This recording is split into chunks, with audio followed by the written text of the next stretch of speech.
Let's dive into one of the most incredible maritime dramas of the 20th century.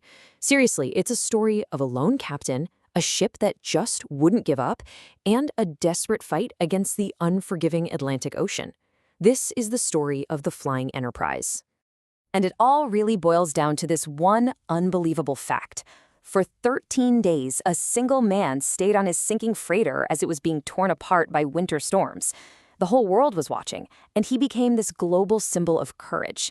But here's the question. Was it just about duty, or was he guarding a secret deep in the ship's hold? To really understand the captain, you first have to understand the disaster he was up against. So let's set the scene for the ship's final, fateful journey. So the trouble kicks off right after Christmas. The ship, with Captain Kurt Carlsen in command, sails directly into a monster of a storm. We're talking hurricane force. Some people think it was slammed by massive rogue waves. First, there's this loud bang, and they find a huge crack right across the deck. Then, just a day later, the cargo, heavy pig iron, shifts violently. The whole ship just lurches over to a terrifying 45-degree angle. At that point, the ship's crippled. Carlsen has no choice. He has to send out an SOS. As rescue ships started showing up, the evacuation was just pure chaos. I mean, the ship was tilted so far over, launching its own lifeboats was impossible. So passengers and crew had to make this terrifying choice. And this quote from a passenger, it just perfectly captures the desperation of that moment. They weren't just stepping into a lifeboat. They were literally leaping into the freezing, violent ocean. Now, check out this page from the official Coast Guard report. It gives such a different perspective. Look at the language. A crew member jumped with each passenger. It sounds so orderly, right? But when you pair that with the passenger's account of being sucked under the ship's hull, it paints this chilling picture of organized desperation. And tragically, one passenger did drown during the rescue. So, with the evacuation complete, the immediate life or death crisis for the passengers and crew was over. But a new drama, a much more personal one, was just getting started. In all that chaos, all 10 passengers were rescued. And all 40 crew members were evacuated too, leaving just one man behind, all alone on his crippled ship, Captain Kurt Carlsen. So you have to be asking, why on earth would he stay on a sinking ship in the middle of a storm? Well, part of it was this deep, old-school sense of a captain's duty. But there was also a really critical legal reason, all about the law of the sea. See, if he abandoned the ship, it could be declared salvage, and that would let pretty much anyone claim it and its valuable cargo. By staying on board, Carlsen made sure his company kept ownership. His plan was simple: wait for a tugboat and bring his ship home. Okay, so for 5 days, Carlsen was completely alone, living on a ship that was tilted at 60 degrees, practically on its side. But help was coming, and with it, an act of almost unbelievable bravery. The whole challenge just seemed impossible. Think about it. How could one man, all by himself on a wrecked, wildly listing vessel, somehow secure a heavy tow line from a rescue tug in the middle of a storm-tossed Atlantic? The short answer? He couldn't.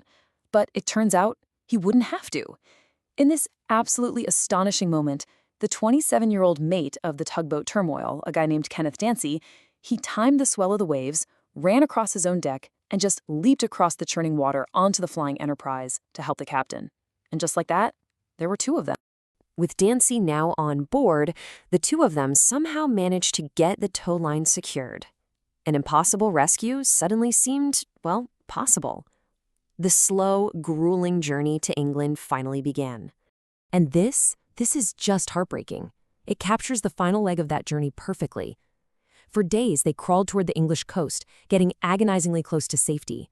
But the Atlantic Ocean wasn't done with them yet. Just 41 miles from Falmouth Harbor, another huge storm hit, and the tow line snapped. After that, the end came fast. With the tow line gone, the ship was helpless. It rolled over until it was completely on its side, listing at 90 degrees, with water just pouring down its funnel. There was absolutely nothing left to do. Carlsen and Dancy calmly walked along the ship's smokestack, which was now basically a horizontal bridge to the sea. And they jumped. The 2 men were picked up by the tug Turmoil, and from its deck, they watched as the ship they had fought so hard to save finally slipped beneath the waves, stern first, ending the 13-day saga.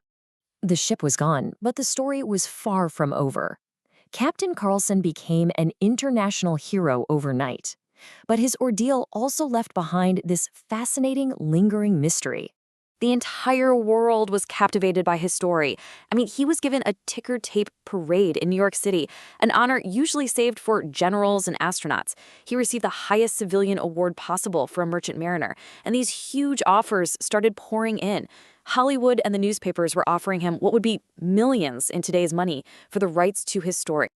And you know what he did? He turned it all down. Every penny. With this one simple quote, Captain Carlsen cemented his legacy not just as a hero, but as a man of incredible integrity. He just believed he was doing his job. He went back to sea, and when he died decades later, his ashes were scattered right over the spot where his ship went down. But that big question, why he stayed, it never fully went away. And that's largely because of what might or might not have been in the ship's cargo hold. Officially, the cargo was pretty boring. Pig iron, coffee, some cars. But for decades, rumors have swirled about a secret payload. You hear whispers of zirconium for the very first nuclear submarine, the USS Nautilus, or maybe even secret assets from Swiss banks. The rumors just won't die. Which leaves us with this final thought. Was Captain Carlsen's unbelievable stand simply an act of profound duty and simple courage? Or was he protecting something more than just his company's property? Was there a secret in the hold of the flying enterprise that was worth risking his life for? Well, that's a question the sea has kept to itself.